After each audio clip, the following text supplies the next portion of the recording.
Jayam Svaparam Svatrajacharya Saraswasman Bhaktivedanta Saraswati Goswami Prabhupada ki jai.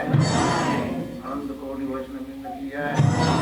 Namacharya Srila Haridas Thakur ki jai. Prince Kaur Sri Krishna Chaitanya Prabhu Nityananda Sri Advaita Gadadhar Srivasadi Gaur Bhaktivinoda ki jai.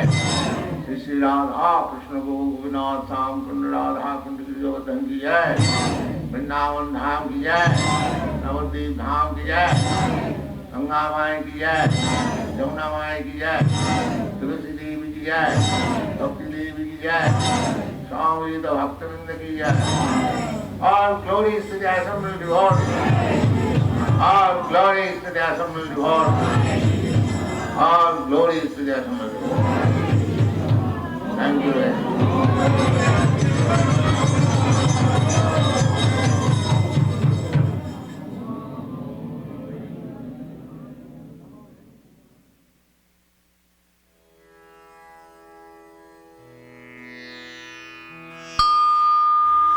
Chapter 47, Duryodhana's Obstinacy. Om Namo Bhagavate Vasudevaya. In the hall, the assembled Kuru elders waited with anticipation. As they heard Krishna's chariot approaching, the hall buzzed, and as Krishna dismounted from his chariot, shouts of "Hail to Govinda! All glories to Krishna, Lord of the Yadavas!" rang out. Krishna caught hold of both Vidura's and Satyaki's hands on either side of him and walked into the hall. Dhritarashtra rose along with Bhishma, Drona, Kripa, and others. Crossing the floor, Krishna greeted Dhritarashtra respectfully. The king offered Krishna a beautiful throne encrusted with jewels. With his divine vision, Krishna saw numerous celestial rishis approaching the assembly from the sky. Krishna then said, "Many rishis, hoping to witness what will happen here today, have now assembled. See, there is Narada Muni. Offer them all suitable seats, for how can any of us sit down while they remain standing?" Dhritarashtra ordered his servants to fetch golden seats. The rishis entered the hall like glowing planets descending from the heavens, and they accepted their seats. After they had been worshipped with all respect, Krishna accepted his own seat and was in turn worshipped by the Kurus. Vidura sat next to Krishna on a seat covered with white deerskin and bedecked with gems. Opposite Krishna, Duryodhana and Karna sat together on a single throne. And as the monarchs took their places, Brahmanas recited Vedic hymns just to invoke an auspicious atmosphere. Gradually, everyone fell silent and gazed at Krishna. Seated on his throne, Krishna looked like a dark gem set in gold. There was perfect stillness in the hall as everyone waited for Krishna to speak. Krishna then looked towards Dhritarashtra. "May there be peace between the Kurus and the Pandavas, O Bharata. May no heroes be slain on either side. Only for this I have come. O king, I have nothing more to say." Hearing Krishna speak reminded the assembly of the soft thunder of autumnal rain clouds. All eyes remained fixed on Krishna as he then continued. "O king, you know as well as I do the cause for the present situation. Peace lies in your hands. You have a great responsibility Your dynasty is famed for its virtue and nobility. The Kurus are especially known for their knowledge of Scripture, their good behavior, kindness, compassion, forgiveness, and truthfulness. Do not allow your fine heritage to be sullied. You are the leader of the Kurus and must bear the reaction to any sinful acts they perform. A calamity now faces your entire race, caused by the behavior of the Kurus. If you do not check it, O monarch, it will destroy the world. Now, Krishna looked over at Duryodhana. The prince appeared distracted, looking away from Krishna and rubbing his face with a hand covered in gleaming gems. But Krishna went on speaking.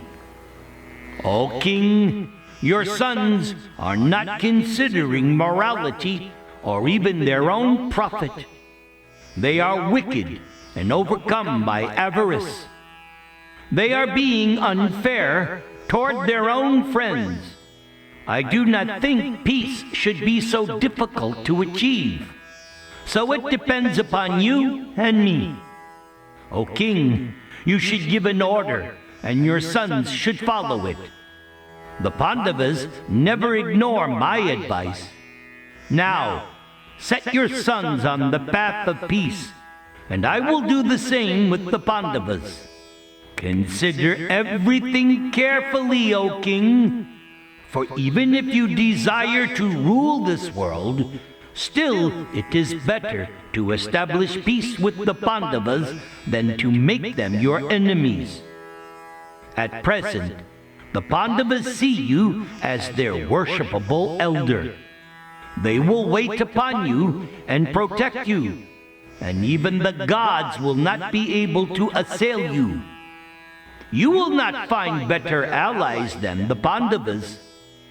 With them at your side, you would lead troops headed by Bhishma, Drona, Kripa, Karna, Ashwatthama, Yudhishthir, Bhima, Arjuna, and so many other great heroes. Where is that fool who would fight such warriors? The blind king sat with his head bowed. Krishna's speech was as he had expected. It was cutting and painfully true.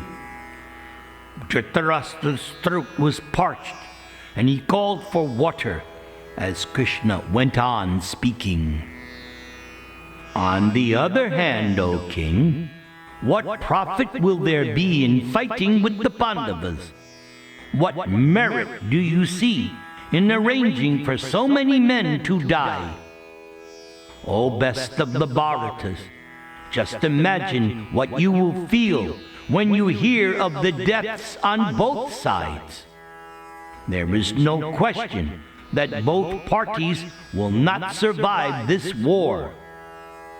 The kings you see here and the kings at Virata will slay each other mercilessly, influenced by anger. O Emperor, rescue them from death. Save this world from disaster. Let the feelings of affection you once bore for the Pandavas again flood your heart. Bring them here as your children. According to worldly virtue, such fatherless boys deserve your protection, especially in their distress. Now, hear their message to you, which they ask me to repeat in this assembly. Krishna repeated what Yudhishthir had said just before Krishna departed. O king, at your command, we have spent 13 years in exile, expecting that you would keep your word. As we have carefully kept our pledge, so we ask you to keep yours. We have suffered greatly, and now desire to return to our kingdom. O Bharata, you know the principles of virtue. Act towards us as a father should act toward his sons. We will act as your sons. You are our worshipable elder. If you find us remiss in our duties, do not hesitate to correct us, O king. Set us on the proper course, and yourself follow the excellent path of virtue. Dhritarashtra shifted uncomfortably. His guilt at having mistreated Pandu's sons bothered him more than anything else. They had been brought to him as young children after their father, his own brother, had died. It was true that he should treat them no differently than his own sons. Surely this was his greatest sin, that he had neglected and even inflicted suffering on those deserving his protection. Tears fell from his blind eyes as Krishna continued. In an assembly where virtue is overcome by vice, it is the duty of the members of that assembly to remove that vice by all means. If vice is not removed, then it will kill all those who have participated in it. If vice prevails over virtue, falsehood over truth, then those who allow it will be ruined. Now what else could you do but return the Pandavas' kingdom? I desire both your good and what is best for the Pandavas. If my words are true, then let the Kurus confirm them and release this Kshatriya race from the shackles of death. Make that large-souled, virtuous Yudhisthira your ally. Do not destroy these kings for the sake of vice, nor morality for the sake of so-called happiness. Do not mistake good for evil, and evil for good. O Lord of the earth, restrain your sons who are too attached to avarice. Kunti's sons are ready to serve you and to fight for you. This is my advice.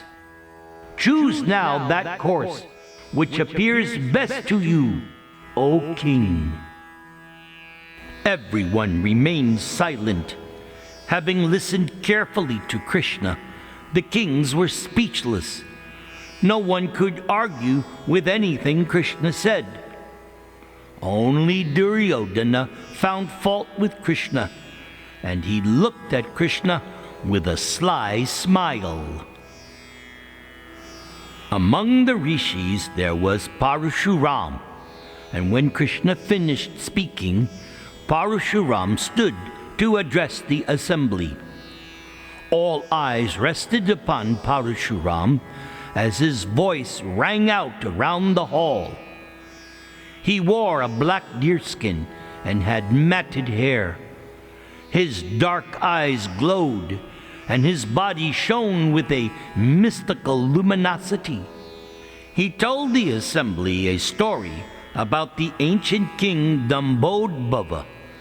That king had possessed incomparable power, but had become excessively proud and arrogant. Continuously he searched for opponents to defeat in battle. One day, he heard that two rishis, Nara and Narayana, were the most powerful men on earth. He went at once to Gandhamadana mountain, where the two great souls were practicing asceticism, and then he challenged them. Although they declined, the king insisted. Finally, Nara said, "O Kshatriya, if you must, then fight. Bring your entire army and all your weapons, for I will soon destroy your thirst for war." The king then attacked the rishi with all of his power. Nara pulled up a handful of grass and imbuing it with mystic power, hurled it at the king and his army.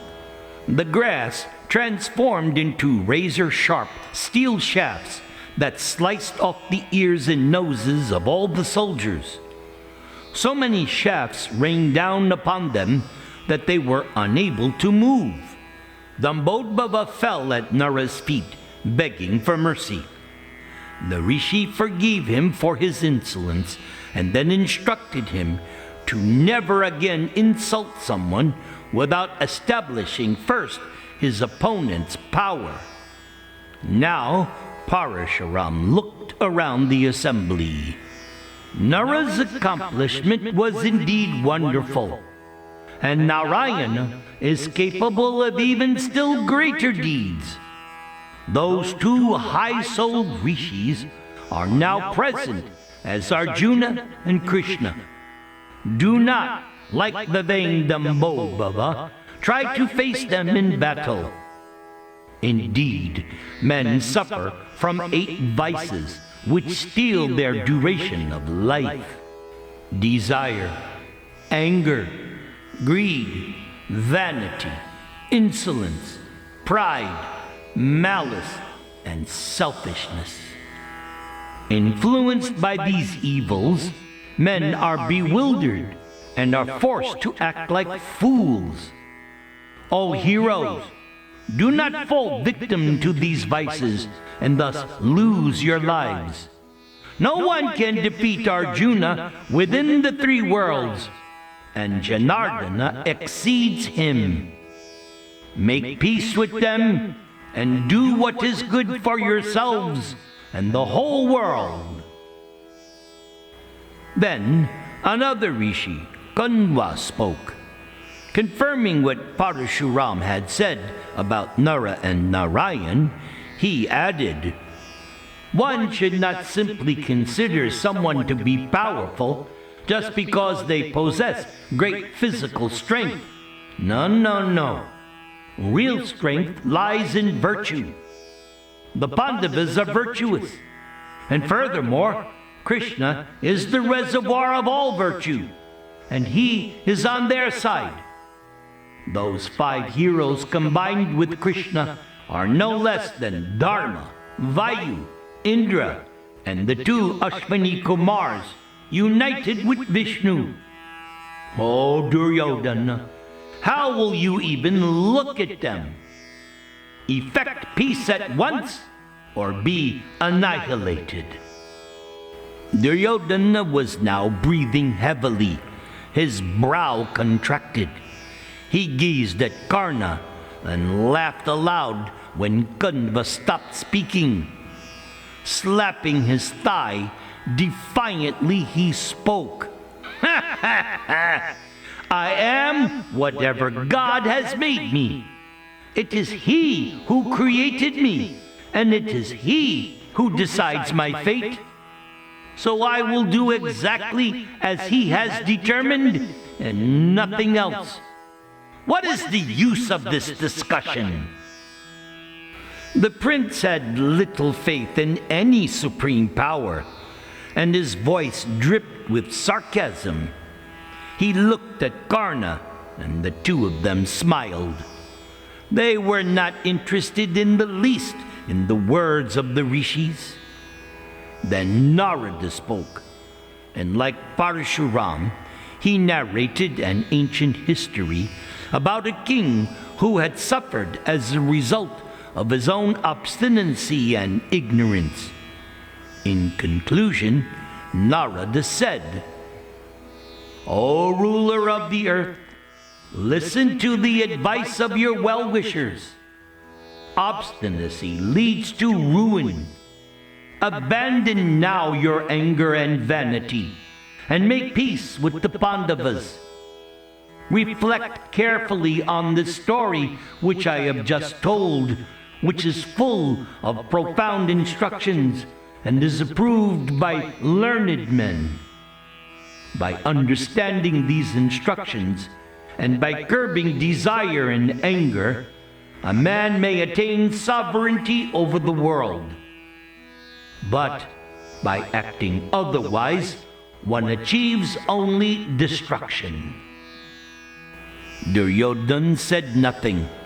Dhritarashtra lifted his hand and said, "O Narada, what you have said is true. I too wish for peace, but I am not the master in this case." Dhritarashtra turned towards Krishna, who sat easily on his throne, one foot on the seat and the other resting on the cushion at his feet. "O Keshava, I accept what you have said as the truth. What you have said is for our benefit and for the benefit of the whole world. By following your words, we can attain heaven. But I am not my own master. O best of men, try to persuade my wicked son Duryodhana, who disregards all scriptural injunctions and never does what pleases me. He will not listen to me, and neither will he hear from Vidura, Bhishma, or any of his elders. O Krishna, kindly instruct him yourself. If you are able to correct my son of his crooked intellect and his sinful heart, then you will have performed your duty as a friend."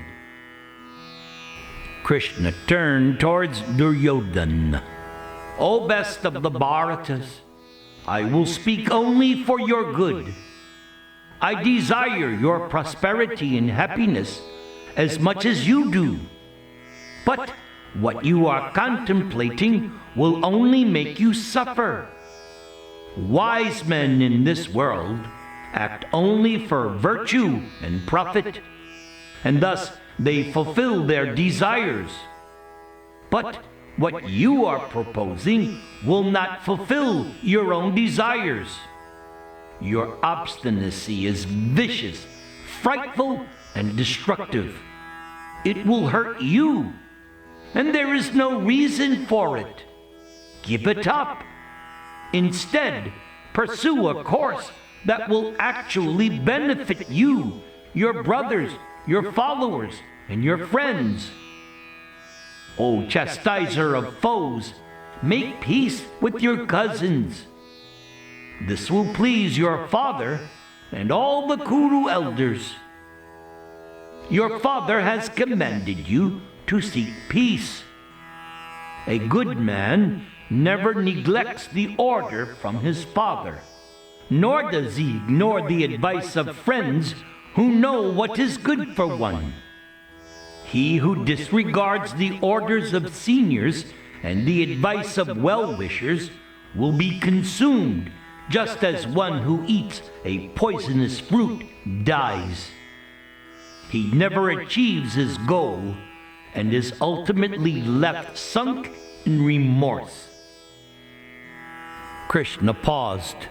He looked steadily at Duryodhana, who remained silent.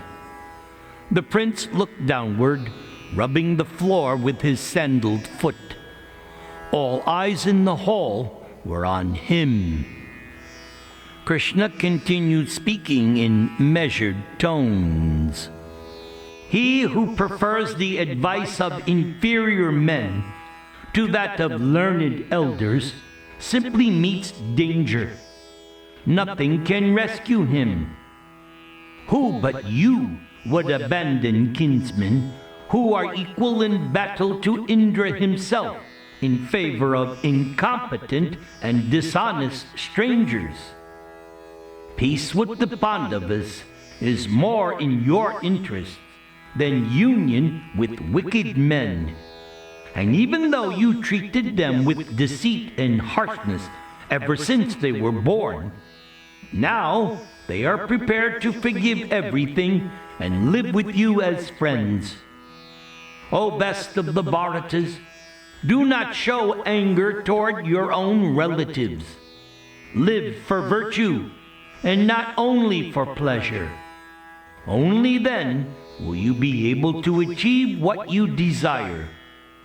Living in peace with the Pandavas, all of your aims will be achieved, and your fame will spread far and wide. How can you prefer the shelter of Karna, Shakuni, and Dushashan to that of your noble cousins? Karna felt insulted by Krishna's words. He glanced at Duryodhana, who kept his head lowered. Both men were finding Krishna's speech hard to stomach. Both were convinced that their cause was no less righteous than that of the Pandavas. How was Dhritarashtra's claim to the throne any less than Pandu's, his younger brother? Duryodhana's right to the kingdom was at least equal to, if not greater, than the Pandavas' claim. Obviously, they would not be able to live together in peace. That was clear. So why then should Duryodhana be the one to make concessions? After all, the Pandavas left Hastinapur long ago, and things were going on well enough without them. It seemed that Krishna favored the Pandavas because perhaps they were close friends. So how could Krishna say that he had Duryodhana's interest at heart? Karna then turned his angry eyes toward Krishna, and Krishna, seeing both his and Duryodhana's defiance, spoke. "O hero, show me that man who is capable of standing against the enraged Bhimasena." So, after having first cajoled, then cited the benefits of peace, Krishna ended by explaining the likely results of a war with the Pandavas. Krishna hoped to instill fear and dissension among the Kurus. And then again, who can go into battle against Arjuna and return home alive? Why do you seek war? What benefit do you see in slaughtering all these men? At Kandava, Arjuna vanquished the gods and the Gandharvas, Asuras, and Nagas. What chance do you have? Will it be any different from what you experienced when you came to attack the Matsya kingdom? Look now at your kinsmen and friends. Do not let them be killed for your own stupidity. Let not the prosperous Kuru race be destroyed for your sake. Bring the Pandavas here in peace. They will surely install your father as emperor and you as his viceroy. That is your only chance to achieve lasting prosperity and happiness. Do not ignore it. After making peace with the Pandavas, you will attain a blessed state. Duryodhana showed no sign of agreeing with Krishna's words.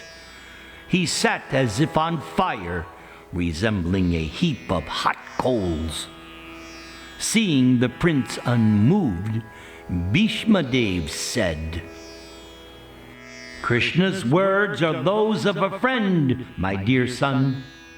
Follow his advice and do not be vindictive.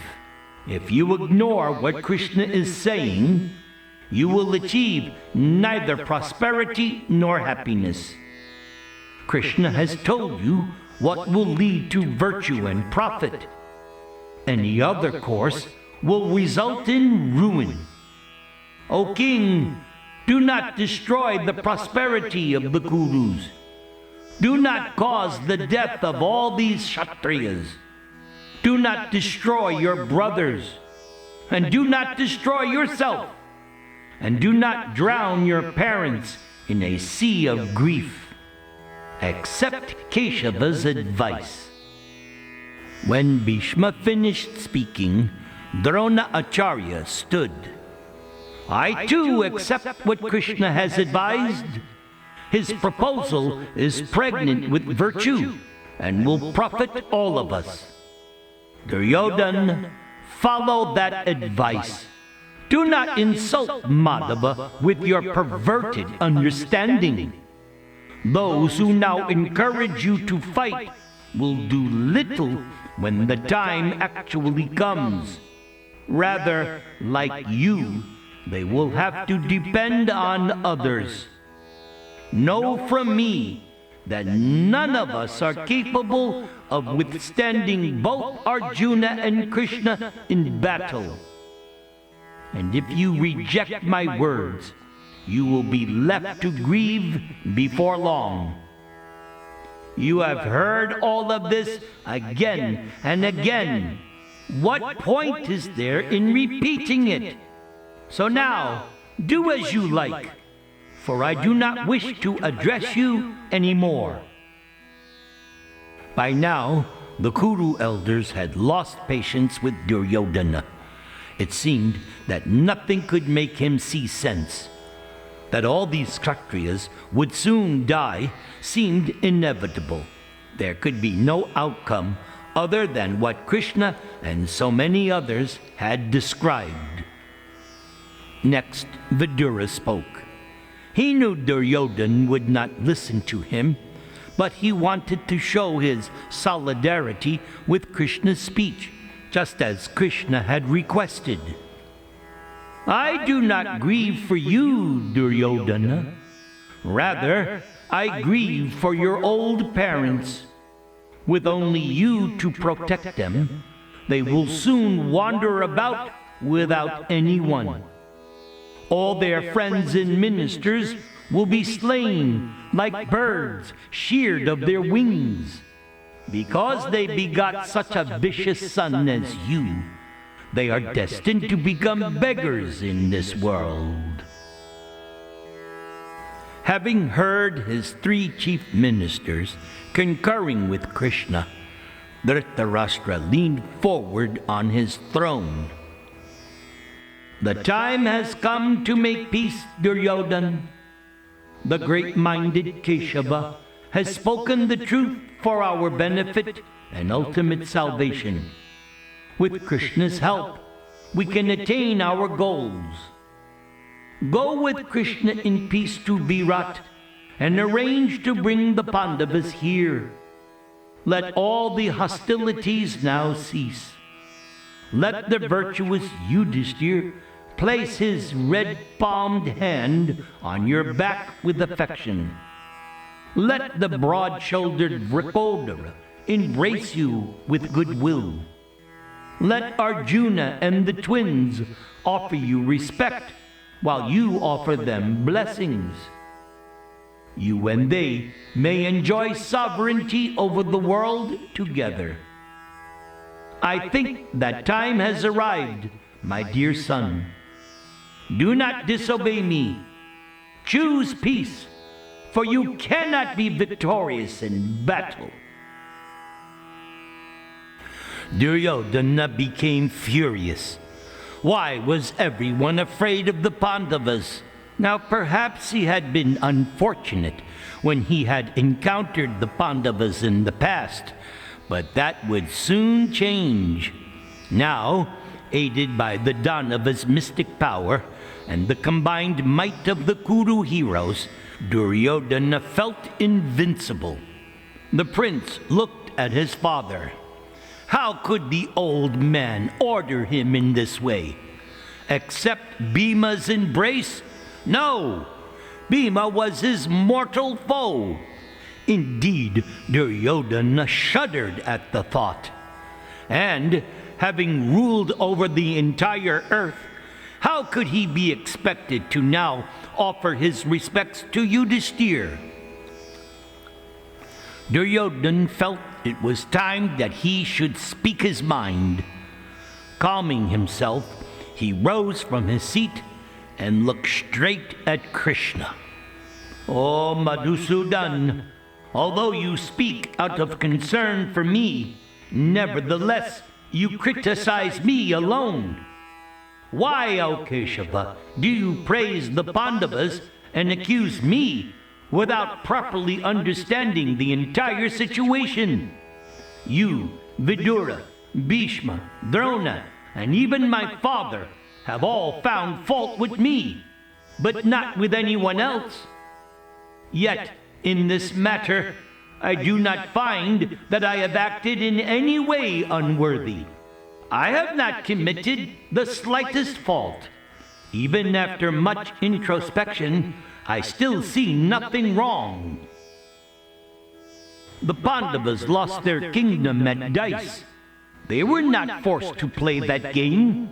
Even when their wealth was returned, they agreed to play a final game and were thus exiled. Was that my fault? Why do they regard me as an enemy? Why, even now, although they are weak and incapable, they threaten the Kurus. Duryodhana looked at Karna, who clenched his fist in support. The Kaurava prince continued. We are powerful Kshatriyas and will not bow down to any man out of fear. I do not see anyone who can face the Kuru army in battle, O Keshava. Why should I give anything to the Pandavas under the threat of war? Rather, it is my duty to fight. If I should lay down my body in battle, then I will achieve a glorious destination in the next life. What Kshatriya born in a noble family would avoid battle out of fear of the enemy? No self-respecting ruler would bow to one who threatened him with harsh words. I am not afraid of the Pandavas, O Madhava, and I will never give them any part of this kingdom. It now belongs to Dhritarashtra, and so it will remain. We are simply his servants. Although he once gave away that which should not have been given, we have rectified his error. When I was a child and dependent on others, mistakenly the Pandavas were given the kingdom, and we will not make that same mistake again.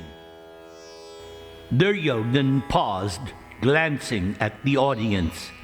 He rested one hand on his hip and the other on the hilt of his sword. Duryodhana concluded, O Keshava, this is my reply. As long as I rule this kingdom on behalf of my father, I will not give the Pandavas even that much land which can be pierced by the point of a needle. Duryodhana sat down, his eyes fixed on Krishna. Karna lifted his huge arm, which was smeared with red sandalwood paste, and placed it over Duryodhana's shoulders. Vidura looked at the two men and shook his head sadly. Dhritarashtra was the only one who could prevent the impending calamity. But the old monarch remained silent, hearing everything and seeing nothing. If the king desired peace, as he said he did, he would have to restrain his son forcibly. Duryodhana was not going to listen to him unless he was prepared to back his words with action. He would have to have the prince arrested. Otherwise, his words were empty. After reflecting for a moment, Krishna spoke. So, Duryodhana, obviously you desire the endless sleep of the hero, and so you shall have it. Wait just a little longer. Then there will be the massacre you desire. Oh, fool! You think you have no blame? But everyone here knows the truth. You were jealous of the Pandavas' prosperity, and you plotted with Shakuni to defeat Yudhishthir at dice. And who else could have treated his brother's wife the way you treated Draupadi? Indeed, Draupadi is chaste, noble by birth, and well-behaved. Why, she is dearer to the Pandavas than their own lives. And still you insulted her before all the Kurus. And Duryodhana, let me remind you how Dushashan addressed the Pandavas as they were leaving Hastinapur, and how, even before the dice game, the Kurus had antagonized the Pandavas. To plead innocence is simply evidence of your arrogance. Now I warn you, if you do not return the kingdom to the Pandavas willingly, you will have to return it to them when they defeat you in battle. You have committed so many evil deeds toward the Pandavas, and now you try to appear innocent? You have been repeatedly ordered by your elders to make peace, but you ignore them. Only by peace will everyone be benefited, including yourself. That it appears otherwise to you is a sign of your lack of intelligence. Krishna's speech had convinced even some of Duryodhana's brothers. In particular, Dushashan had begun to favor peace, remembering Bhima's vow to tear out his heart. Dushashan addressed his elder brother. If you are so foolish that you will not willingly make peace, then the Kauravas will bind you hand and foot and offer you to Yudhisthira. Duryodhana stormed out of the hall, followed by his 100 brothers and all of his ministers. After they had gone, Bhishma spoke. One who abandons virtue and profit out of wrath will soon be sunk into a sea of troubles. This prince lacks wisdom and knowledge. He is influenced only by anger and greed. Oh, my dear Janardhan, I think the Kshatriya race is about to be annihilated, for his brothers and ministers followed Duryodhana out of folly. Krishna then turned his lotus-like eyes towards Dhritarashtra. This is the fault of all the Kuru leaders. You should have restrained Duryodhana by force. O sinless men, it is time for you all to act. Listen as I describe what is in your best interests. You all know how Kamsa, king of the Bhojas, and Ugrasena's wicked son, was rejected by his kinsmen. In the end, I killed him. And by this one act, the Yadavas, Andakas, and Vrishnis all became happy. One man should be sacrificed for the sake of a race. The race should be sacrificed for the good of a town. The town sacrificed for the benefit of the country, and the earth sacrificed for the sake of the soul. O Bharatas, after binding Duryodhana, Karna, Shakuni, and Dushashan, make peace with the Pandavas, for only in this way will the Kshatriyas be saved. This made Dhritarashtra even more uncomfortable. From Duryodhana's birth, his advisors had insisted that he reject his son, but he had refused, and now he was tasting the bitter fruit of his mistaken judgment. He was too attached to his son, and that attachment had not weakened over the years. Duryodhana took advantage of his weakness and ignored Dhritarashtra.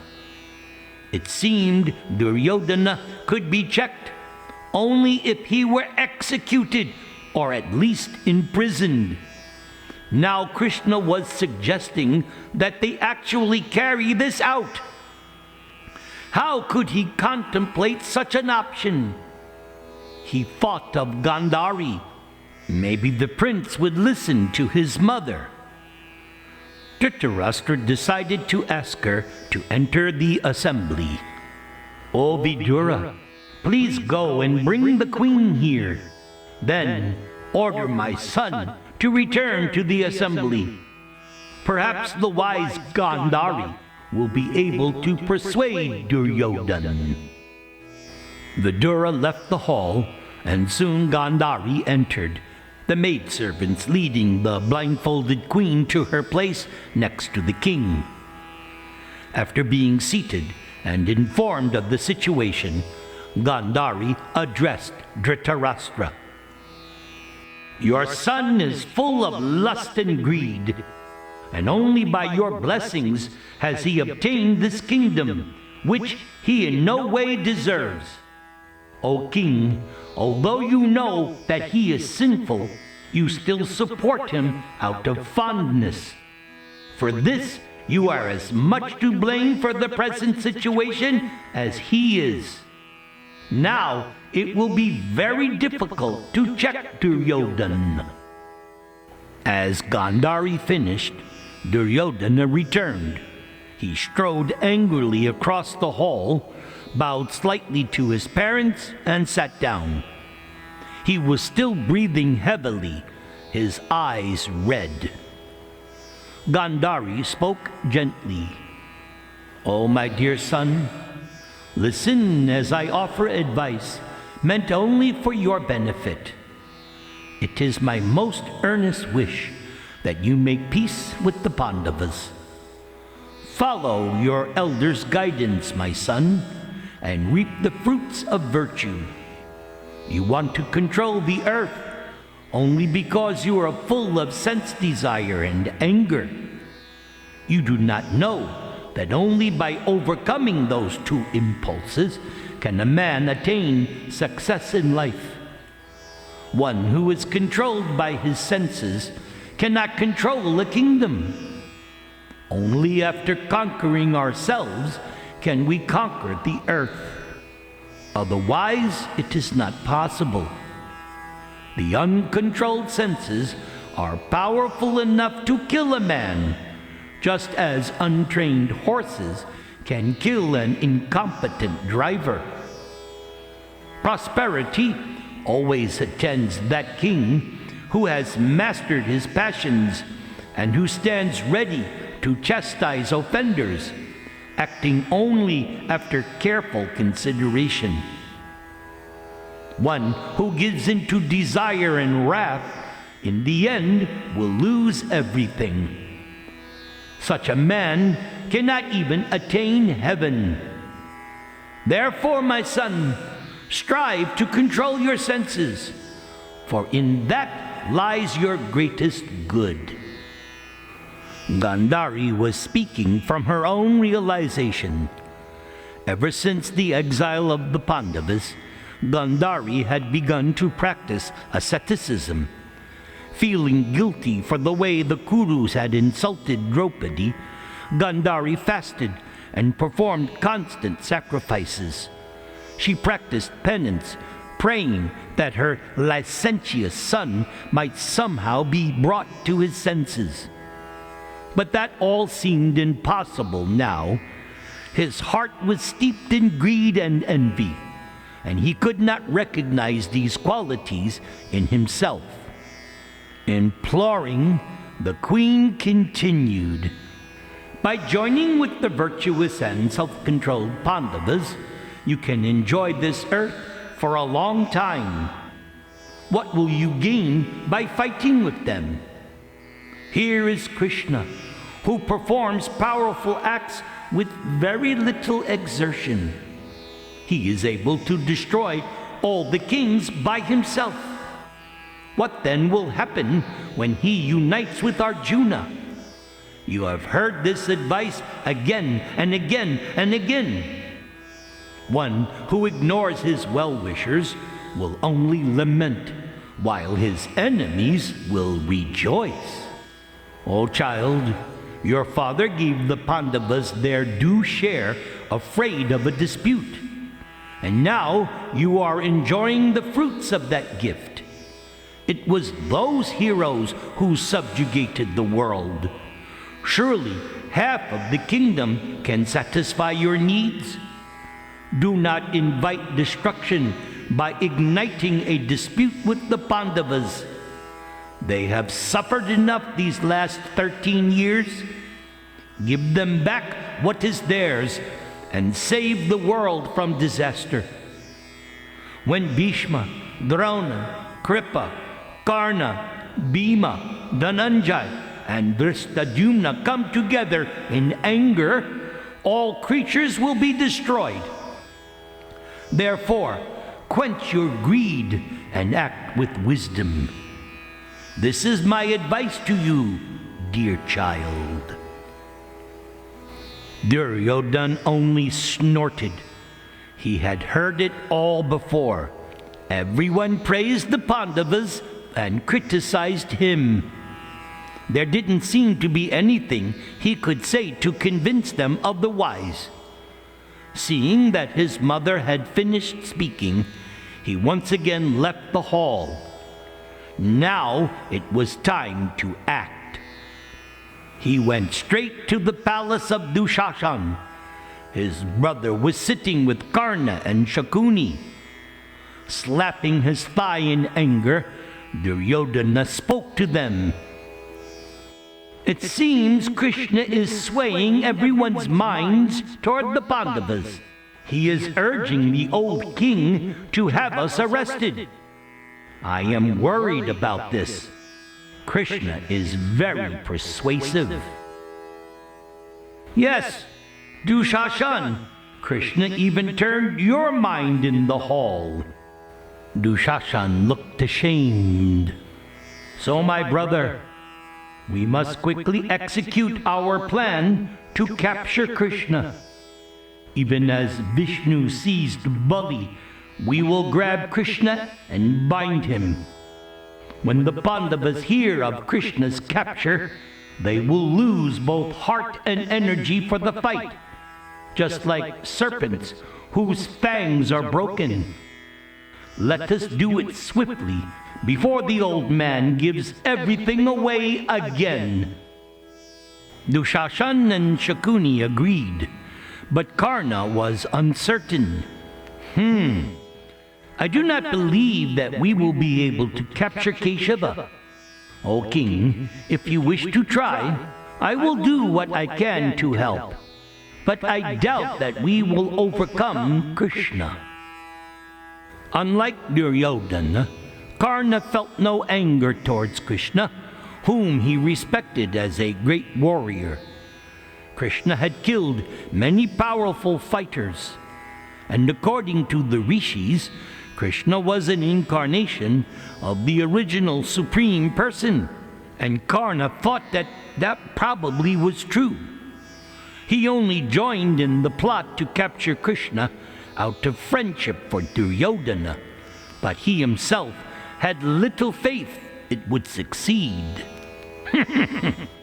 Krishna will be unprepared for our move. He has come without any weapon and is not expecting to fight. So we can catch him off guard and have him bound and taken away before he even realizes what is happening. Duryodhana had no doubts about his plan. Perhaps it may fail, but there was nothing to lose. He had already declared open hostility against the Pandavas. The fight may as well start immediately.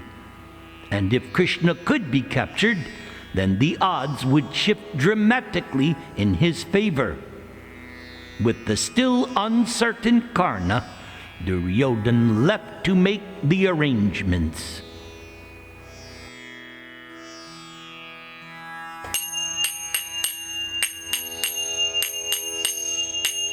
Krishna Keshava, Krishna Keshava, Krishna Keshava, Rakshamam.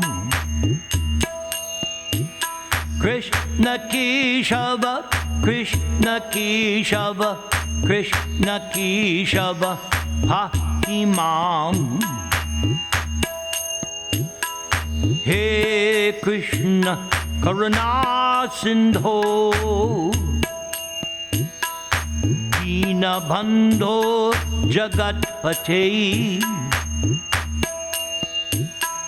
Gopisha Gopika Kanta Radha Kanta Namostute Hare Krishna Krishna Krishna Hare Hare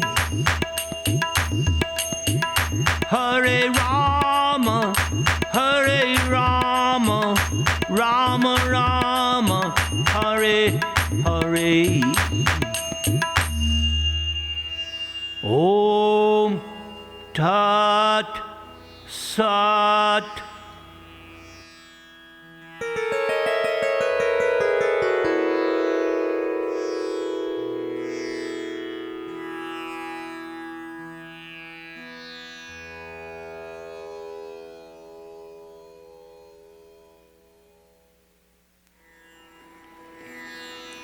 Shri Nrsimha Jaya Nrsimha Jaya Jaya Nrsimha Prahlada Isha Jaya Padma Mukha Padma Bringa